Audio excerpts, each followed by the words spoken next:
당신은 깊은 사랑, 헌신, 가족 관계에 대한 이야기를 들어본 적이 있나요?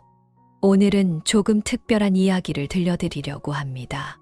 우리가 흔히 생각하는 가족 간의 관계, 그 중에서도 며느리와 시아버지 사이의 미묘한 관계를 다시 한번 돌아보게 하는 이야기입니다. 며느리가 시아버지를 목욕시켜 드리던 어느 날, 그녀의 작은 행동 하나가 시아버지의 마음을 울리고 말았습니다. 눈물 없이는 들을 수 없는 이 이야기는 단순히 가족 간의 의무를 넘어 진정한 사랑과 배려가 무엇인지 깊이 느끼게 해줍니다. 그녀는 왜 이런 선택을 했을까요? 그리고 그 선택이 시아버지의 삶에 어떤 변화를 가져왔을까요? 이 이야기는 단순한 일상적인 에피소드가 아닙니다. 그 속에는 현대 사회의 가족 관계와 희생, 그리고 인간적인 따뜻함이 깃들어 있습니다. 지금부터 함께 그 감동적인 순간을 만나러 가보시죠. 이 이야기를 통해 여러분의 마음속에도 작은 울림이 전해지길 바랍니다. 안녕하세요, 여러분. 지혜의 흐름 채널에 오신 것을 환영합니다. 저는 올해 35세입니다. 남편과 저는 대학교 동창으로 1학년 때부터 연애를 시작해 졸업 후 3년이 지나서야 결혼했습니다. 우리는 교복에서 웨딩드레스까지 긴 연애 기간을 거치며 서로의 사랑을 깊이 간직해왔습니다. 우리의 사랑은 너무나 쉽지 않았고 수많은 우여곡절을 겪은 끝에 결혼에 골인했습니다. 결혼 후 시부모님은 저를 정말 잘 대해주셨습니다. 하지만 남편과 결혼한 지 2년 만에 시어머니가 병으로 돌아가셨습니다. 이 일은 남편에게 큰 충격이었습니다. 남편은 이제 대학도 졸업했고 결혼도 했으니 부모님이 더 이상 힘들게 돈을 벌 필요 없이 편히 살 수 있을 거라고 생각했었거든요. 하지만 시어머니는 갑작스러운 병으로 예고 없이 돌아가셨습니다. 치료받을 기회조차 없었고 자식들의 병간호도 받지 못했습니다. 사실 남편이 가장 받아들이기 어려웠던 부분이 바로 이 점이었습니다. 만약 시어머니께서 1년 정도라도 병을 앓으셨더라면 남편은 침대 곁에서 정성을 다해 모셨을 텐데, 그랬다면 이렇게까지 마음 아파하지 않았을 것입니다. 그래서 시어머니가 돌아가신 후 남편은 오랜 기간 어머니를 잃은 슬픔에서 벗어나지 못했습니다. 그 이후 저와 남편은 시어머니를 향한 존경과 사랑을 모두 시아버지께 쏟아부었습니다. 시아버지는 시어머니가 돌아가신 후 재혼하지 않으시고 저와 남편이 회사에 다니는 동안 집에서 요리와 아이 돌보는 일을 도와주셨습니다. 많은 사람들은 남자가 아이를 돌보는 일이 믿음직스럽지 않다고 말합니다. 하지만 우리 시아버지는 매우 섬세한 분이십니다. 요리도 맛있게 하시고 집안일도 잘 하시며 아이까지 잘 돌보십니다. 그래서 저와 남편은 안심하고 일에 집중할 수 있었습니다. 휴일이 되면 우리는 시아버지를 모시고 여행을 가거나 산책을 즐기곤 했습니다. 시아버지는 시어머니가 돌아가신 후 점점 말수가 줄어들고 집안일 외에는 다른 사람들과 교류를 거의 하지 않으셨습니다. 시간이 지나 아이가 유치원에 다니게 되면서 시아버지의 일이 많이 줄어들었고 주로 집안일과 요리를 하며 시간을 보내셨습니다. 그의 요리 실력은 주변의 많은 시어머니들보다도 뛰어났습니다. 우리는 시아버지가 남은 생을 행복하게 보내시길 바라며 정성을 다했습니다. 하지만 아이가 초등학교에 입학한 후 시아버지는 도시에서 사는 것이 싫다고 말씀하셨습니다. 오래된 친구들과 함께 고향으로 돌아가고 싶다는 것이었습니다. 우리는 아무리 설득해도 시아버지의 고집을 꺾을 수 없었습니다. 결국 시아버지의 뜻을 존중해 그를 고향으로 보내드릴 수밖에 없었습니다. 시아버지가 고향에서 혼자 사신 지 벌써 4년이 되었다. 우리는 그곳에서 그의 삶이 더 편안해질 것이라고 생각했다. 그런데 어느 날 갑자기 그의 이웃으로부터 전화가 걸려왔다. 시아버지께서 갑작스러운 병으로 병원에 실려갔다는 소식이었습니다. 더 놀라운 사실은 병원에서 깨어난 시아버지께서 마비 상태가 되었고 예전처럼 명확하게 사고하지 못한다는 것이었습니다. 남편은 시아버지의 유일한 자식이었기에 그의 병간호는 우리 부부의 책임이었습니다. 우리는 시아버지가 더 이상 움직일 수 없는 상태가 되었으니 도시로 모셔와 함께 돌보는 것이 당연하다고 생각했습니다. 하지만 시아버지는 한사코 도시로 오는 것을 거부하셨습니다. 그는 아직 젊다며 우리에게 짐이 되고 싶지 않다고 하셨습니다. 시아버지는 고향에서 간병인을 구할 수 있다며 매달 50만 원이면 충분하다고 말했다.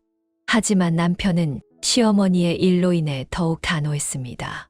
어떤 일이 있어도 직접 아버지를 돌보겠다는 것이었습니다. 시아버지께도 말씀드렸다. 아버님, 걱정하지 마세요. 저와 남편이 함께 돌볼 겁니다. 하지만 시아버지는 여전히 우리와 함께 도시로 가는 것을 거절하셨습니다. 결국 저는 임시로 고향에서 시아버지를 돌보겠다고 했습니다. 왜냐하면 간병인을 구하는 데에도 시간이 걸리고 특히 적합한 간병인을 찾는 것은 더욱 어려운 일이기 때문입니다. 시아버지는 마비로 인해 대소변을 가리지 못하는 상태였습니다. 때로는 침대에 실례를 하기도 하셨습니다. 남편은 당시 회사 일이 너무 바빠 오래 머물 수 없었고 상사가 여러 차례 돌아오라고 재촉했습니다. 결국 남편은 저에게 시아버지를 당분간 돌봐달라고 부탁했습니다. 우리는 최대한 빨리 적합한 간병인을 찾으려고 했습니다. 시아버지께 성인용 기저귀를 사용해 드렸지만 때로는 불편함으로 더러워지기도 했습니다. 더운 날씨 탓에 냄새도 심하게 났습니다. 시아버지께도 말씀드렸다. 아버님, 제가 몸을 닦아드리고 목욕을 도와드리고 싶어요. 그렇게 하면 냄새도 줄어들고 더 편하실 거예요. 하지만 시아버지는 매우 부끄러워하시며 차라리 불편함을 감수하겠다고 하셨습니다. 저는 계속 설득했습니다. 아버님, 저를 딸처럼 생각하시면 돼요. 젊으셨을 때 저희를 위해 그렇게 많이 희생하셨는데 이제 아버님이 늙으셨다고 저희가 아버님을 외면할 순 없잖아요. 아버님이 불편하신 걸 보고도 모른 척할 수는 없어요. 시아버지는 계속 거절하셨지만 저는 결국 그분의 손과 몸을 씻겨 드렸습니다. 그 순간 시아버지는 참았던 눈물을 터뜨리셨습니다. 아이처럼 두 손으로 얼굴을 가리고 우셨습니다. 시아버지는 말씀하셨습니다. 내가 힘들게 아들을 키운 보람이 있구나. 며느리가 나를 이렇게까지 정성껏 보살펴 줄 줄은 몰랐다. 정말 행복하다. 저는 시아버지께 말씀드렸습니다. 아버님, 그렇게 말씀하지 마세요. 사실 어머님이 너무 일찍 떠나셔서 저희가 어머님을 제대로 돌보고 효도할 기회가 없었잖아요. 지금 아버님이 아프신 건 저희에게 어머님께 못다한 효도를 할 기회를 주신 거예요. 저희가 아버님을 돌보는 건 당연한 일이에요. 그러나 주변 사람들은 저를 이해하지 못했습니다. 며느리가 시아버지를 목욕시켜 드리는 건 윤리적으로 옳지 않다고 생각하는 사람들이 많았습니다. 심지어 길에서 저를 보고 손가락질하며 수군거리는 사람도 있었습니다. 하지만 저는 제가 옳은 일을 하고 있다고 믿었습니다. 시아버지를 돌보는 건 당연한 일이었고 잘못된 것은 하나도 없었습니다. 특히 요즘처럼 외동자녀가 많은 시대에 며느리마저 시아버지를 돌보지 않는다면 시아버지가 아들을 키운 보람이 있겠습니까? 게다가 현대인들은 직장 생활의 압박이 커서 아들이 경제활동에 집중해야 한다면 여성이 집에서 아이와 어르신을 돌보는 것이 더 적합하다고 생각했습니다. 그래서 저는 이웃들의 시선을 신경 쓰지 않기로 했습니다. 저는 남편의 부모님을 제 부모님처럼 생각했습니다. 누가 뭐라 하든 저는 시아버지를 포기할 수 없었습니다. 이 이야기는 여기서 끝이 납니다.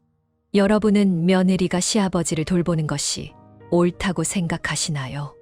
요즘 외동자녀가 많아지면서 아들 혼자서 부모님을 돌보는 것이 점점 어려워지고 있습니다. 배우자가 함께 도와준다면 훨씬 수월할 것입니다. 모든 가정이 간병인을 고용할 형편이 되는 것은 아니니까요. 그런 며느리가 있다면 남편은 정말 큰 복을 받은 것입니다.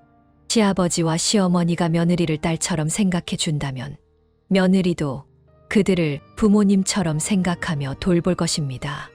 여러분은 이 이야기 속 며느리의 행동에 대해 어떻게 생각하시나요? 오늘의 다음 이야기는 인과응보입니다.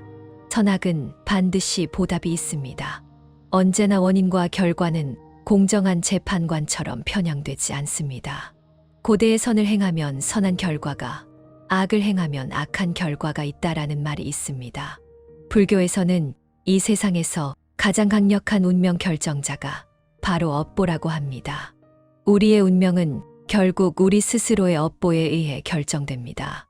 세상에서 가장 큰 원한은 생명을 해치는 일이라고 합니다. 특히 너무 많은 살생은 업보의 응징을 빠르게 가져옵니다. 현세에 즉각적으로 나타나는 응고의 사례를 다음과 같이 소개하겠습니다. 충청도 청주에 유천심이라는 여인이 살고 있었습니다. 결혼 3년 후 남편은 사고를 당해 세상을 떠났고 어린 딸 왕옥주와 단둘이 있게 된다. 남편을 잃은 유천심은 딸을 키우기 위해 온갖 고생을 감내하며 세월을 보냈습니다. 16년이 지나 왕옥주는 아름답고 총명한 숙녀로 성장했습니다. 결혼할 나이가 되었지만 유천심이 중매를 부탁하자 딸은 이를 완강히 거부했습니다. 알고 보니 딸은 자신이 시집가면 어머니가 홀로 남게 될까봐 걱정했던 것입니다. 딸의 마음을 이해한 유천심은 기특하기도 하고 안쓰럽기도 했습니다. 결국 딸을 위해 올바른 신랑감을 찾아주겠다고 결심했습니다. 유천심은 심사숙고한 끝에 충청도로 건너가 가르치는 교사 방정윤을 사위로 정했다. 방정윤은 경상도 밀양 출신으로 과거 시험에서 계속 낙방한 끝에 청주에 와서 학당에서 교사가 된 인물이었습니다. 그는 사람들에게 친절하고 선량하며 그 명성이 널리 알려져 있었습니다. 방정윤과 왕옥주는 결혼 후 금슬 좋게 지냈습니다. 부부는 서로를 존중하며 유천심을 정성껏 모셨고 작은 가정을 이루어 화목한 나날을 보냈습니다. 하지만 얼마 지나지 않아 왕옥주의 건강이 점점 나빠지기 시작했습니다. 방정윤과 유천심이 아무리 신경 써도 그녀의 상태는 나아지지 않았습니다. 그 무렵 왕옥주는 남편의 이상한 습관을 알아차렸습니다. 남편은 아무리 피곤해도 매일 자정이 되면 침대에서 나와 목욕을 했습니다. 그녀는 여러 차례 남편에게 일을 그만두라고 이야기했지만 방정윤은 매번 말로만 동의하고 여전히 목욕을 멈추지 않았습니다. 어느 날 밤 방정윤이 다시 침대를 떠나 목욕하러 갔을 때 왕옥주는 쌓인 감정이 폭발하며 크게 울음을 터뜨렸습니다. 그 소리를 들은 유천심은 딸을 달래기 위해 방으로 갔다가 우연히 사위가 있는 방을 들여다보았습니다. 그곳에서 방정윤의 등에 새겨진 복잡한 팔괘, 문양을 발견한 유천심은 얼굴이 새파랗게 질렸습니다. 유천심은 급히 방으로 돌아가 짐을 싸고 바로 강원도 금강산의 월정사로 가서 출가했습니다. 그곳에서 유천심은 승려에게 자신의 딸을 살려달라며 간청했습니다. 승려는 깊은 한숨을 쉬며 말했습니다. 이미 이럴 것을 왜 애초에 경고를 무시했는가. 20년 전 유천심은 사냥꾼 강호진과 막 결혼한 상태였습니다. 강호진은 아내에게 더 나은 삶을 주기 위해 매일같이 산에 가서 사냥을 했습니다. 그 결과 두 사람은 점점 풍족한 생활을 누리게 되었지만 강호진은 사냥의 재미에 빠져 계속 산으로 갔습니다. 어느 날 강호진은 황금빛으로 빛나는 등껍질의 팔괘, 문양이 새겨진 거북이를 잡아왔습니다. 그것은 평범한 생물이 아니었습니다. 부부가 거북이를 요리하려 할 때 한 비구니가 찾아와 말렸습니다. 이 거북이를 죽이면 훗날 자손들에게 불행이 찾아올 것입니다. 하지만 강호진은 비구니를 무시하며 집에서 쫓아냈습니다. 비구니는 떠나면서 말했습니다. 등에 팔괘 문양이 있는 사람을 보게 된다면 그것은 곧 당신 자손들이 벌을 받고 있다는 신호일 것입니다. 유천심은 승려의 이야기를 듣고 연신 고개를 끄덕이며 이를 받아들였습니다. 승려는 흰 옥병을 사용해 방정윤의 몸에 깃든 거북이의 영혼을 붙잡았고 방정윤의 등에서 팔괘 문양이 사라졌습니다. 그는 기절했고 승려는 유천심의 친필 편지를 남겨 딸의 방으로 돌아왔습니다. 방정윤이 깨어난 후 편지를 아내에게 보여주자 왕옥주는 눈물을 흘리며 남편과 꼭 껴안았습니다.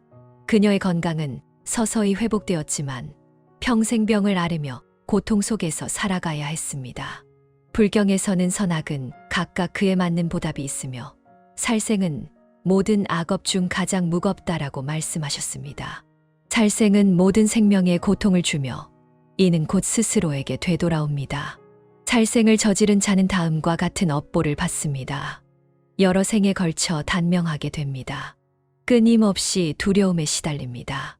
적이 많아 평온을 누릴 수 없습니다. 죽음 이후 지옥에 떨어져 고통을 겪고 설령 다시 사람으로 태어나더라도 병약하고 불행한 삶을 삽니다. 많은 이들이 살아가며 자신이 겪는 불운이나 원한을 느끼는데 이는 종종 전생의 살생과 연관이 있습니다. 오늘은 한 어머니의 이야기를 소개하려 합니다. 그녀는 근면하고 선량하며 모든 이에게 사랑을 베풀던 분이었습니다. 마을의 떠돌이 고양이나 강아지도 그냥 지나치지 못하고 돌보던 그녀는 손재주가 좋아 옷을 만들고 바느질하며 집안 살림을 완벽히 꾸렸습니다. 하지만 그녀는 늘 몸이 아프고 불편했습니다. 특히 밤마다 온몸이 불타는 듯한 고통에 시달렸고 낮이 되어서야 잠시 편안함을 느낄 수 있었습니다. 중년의 어느 날 그녀의 조카의 아이가 심한 열병에 걸려 병원에서도 손을 쓰지 못하던 상황이었습니다. 조카는 그녀에게 도움을 요청했고 그녀는 고심 끝에 민간요법을 제안했습니다. 그날 밤 그녀는 참새 한 마리를 잡아 아이의 열기를 빼내는 데 사용했습니다. 결국 아이는 회복되었지만 참새는 죽었습니다. 그녀는 당시 이 행위가 얼마나 잔혹한지 그리고 업보를 가져올 것이라는 사실을 몰랐습니다. 밤마다 몸이 타는 듯한 고통에 시달렸으며 불편한 몸으로 하루하루를 버텨야 했습니다. 뒤늦게 자신의 잘못을 깨달은 그녀는 매일 경전을 외우고 부처님께 참회하며 자신이 지은 업보를 해결하기 위해 기도했습니다. 그녀는 자신의 남은 생이 업보를 갚는 기회임을 받아들이고 평생 선행을 베풀며 살아갔습니다. 세상 사람들에게 그녀는 훌륭한 어머니이자 선한 이웃으로 칭송받았습니다. 하지만 그녀가 겪은 고통은 인과법의 엄격함을 보여줍니다.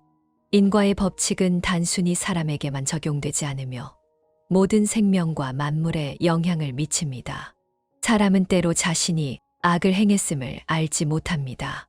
이는 교육이나 환경적 제약에서 비롯될 수 있습니다.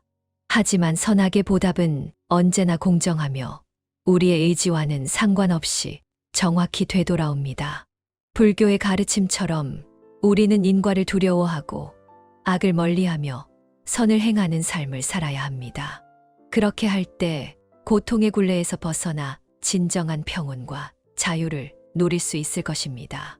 우리가 살아가며 맺는 모든 관계는 인과의 연결고리 속에서 이루어집니다. 결혼과 사랑 또한 그러합니다. 많은 사람들이 결혼 후 처음의 다짐을 잊고 갈등 속에서 방황하곤 합니다. 서로의 노력이 없는 관계는 결코 오래갈 수 없으며 이는 곧 더 큰 업보로 이어질 수 있습니다. 사랑과 관계는 선과 악을 선택하는 또 다른 장이며 우리의 삶에 중요한 영향을 미칩니다. 그 어떤 상황에서도 선한 마음과 올바른 행동을 유지하는 것이 중요합니다. 결혼 초에는 대부분의 사람들이 사랑과 기대를 가득 안고 결혼 생활을 시작합니다. 하지만 시간이 흐르면서 그 기대감은 서서히 사라지곤 합니다. 서수진 또한 결혼에 대한 환상이 깨지며 돌이킬 수 없는 선택을 하게 되었습니다. 서수진은 23살이라는 어린 나이에 결혼했습니다. 그 시절 젊었던 그녀는 사랑이 전부라 믿었고 자신이 좋아하던 남자와 결혼하는 것이 세상에서 가장 행복한 일이라 여겼습니다. 그러나 그녀는 그렇게 이른 결혼이 어떤 문제를 가져올지 생각하지 못했습니다. 오늘날 많은 여성들은 너무 일찍 결혼하는 것을 꺼립니다. 서수진이 결혼했을 당시 그녀의 친구들은 안타까운 마음으로 그녀에게 경고했습니다. 졸업 후 먼저 자기 자신을 위해 살고 다양한 사람들과 경험을 쌓아봐. 하지만 서수진은 자신이 사랑하는 남자가 다른 사람에게 빼앗길까 두려웠고 남자친구가 외국으로 떠날 계획을 세우면서 불안함을 느꼈습니다. 결국 졸업 후 서둘러 결혼을 결정했습니다. 결혼 생활은 그녀의 기대와는 너무나도 달랐습니다. 남편은 그녀를 그녀가 생각했던 만큼 사랑하지 않았고, 서수진은 매일 남편의 관심을 얻기 위해 노력해야 했습니다. 그 과정에서 자신을 싫어하게 되는 순간도 많았습니다. 남편의 무심한 태도에 지친 서수진이 결혼 생활에 활기를 불어넣고 싶어 했을 때 남편은 이렇게 말했습니다. 우리 이제 오래된 부부인데 그런 거 굳이 할 필요 있어. 그녀는 그제야 남편이 자신과 다른 생각을 가지고 있음을 깨달았습니다. 시간이 지나며 두 사람의 결혼 생활은 점점 더 지루해졌습니다. 남편은 퇴근 후 저녁을 먹고 나면 그녀와 대화를 나누기보다는 게임에 몰두했습니다. 심지어 서수진이 말을 걸면 귀찮아하거나 짜증을 내기도 했습니다. 남편은 수십만 원을 들여 게임용품을 살 수 있지만 아내에게 작은 선물조차 사주지 않는다. 어느 날 그녀가 드레스를 고르기 위해 쇼핑몰에 있을 때 남편은 너도 월급 받으니까 너 스스로 사라고 말했다. 그녀는 그 순간 남편이 더 이상 자신의 기대에 부응하지 않는다는 사실을 절감했습니다. 지친 서수진의 삶에 변화를 가져온 것은 직장에서 새로 온 한 남성 동료였습니다. 그는 유머러스하고 재미있는 사람이었고 그녀에게 작은 웃음을 주는 존재였습니다. 그와 함께 일하며 그녀는 결혼 전에 자신을 되찾은 듯한 느낌을 받았습니다. 어느 날 서수진은 그와 단둘이 남게 되었고 자신도 모르게 그에게 끌리기 시작했습니다. 결국 두 사람은 감정에 휩쓸려 관계를 맺게 되었습니다. 그 후 서수진은 남편에게 들키지 않으려 매일 회사에서 샤워를 하고 집에 돌아갔습니다. 그러나 남편은 이를 수상하게 여겼습니다. 왜 회사에서 매일 샤워를 하고 와? 그녀는 거짓말로 변명했습니다. 야근하고 집에 오면 바로 자고 싶어서 그래. 남편은 아내의 말을 반신반의했습니다. 예전에는 아무리 늦게 퇴근해도 아내는 집에서 샤워를 했는데 요즘은 매일 회사에서 샤워를 하고 오니 이상하게 느껴졌습니다. 남편은 혹시 아내가 무슨 병에 걸려 자신에게 숨기려는 것이 아닐까 의심하기도 했습니다. 하지만 아내의 행동이 계속 수상쩍자 남편은 진실을 알아내기로 결심했습니다. 어느 날 밤 남편은 아내가 퇴근 후 회사에서 무엇을 하고 있는지 확인하기 위해 직접 회사로 향했습니다. 그리고 그곳에서 그는 상상조차 못했던 장면을 목격하게 됩니다. 남편이 회사에 도착했을 때 건물에 불이 꺼져 있었습니다. 그는 아내가 이미 퇴근했나 생각하며 발길을 돌리려 했습니다. 그러나 안에서 무언가 움직이는 소리를 들었습니다. 호기심에 몰래 창문 너머를 본 그는 한 남자가 불을 켜고 헝클어진 머리에 아내와 함께 있는 것을 목격했습니다. 그는 그제야 두 사람이 방금 전에 무슨 일이 있었는지 짐작할 수 있었습니다. 남편은 곧장 안으로 들어가 모든 것을 폭로하지 않았습니다. 대신 밖에서 한참 동안 머뭇거리며 자신이 본 사실을 받아들이려 했습니다.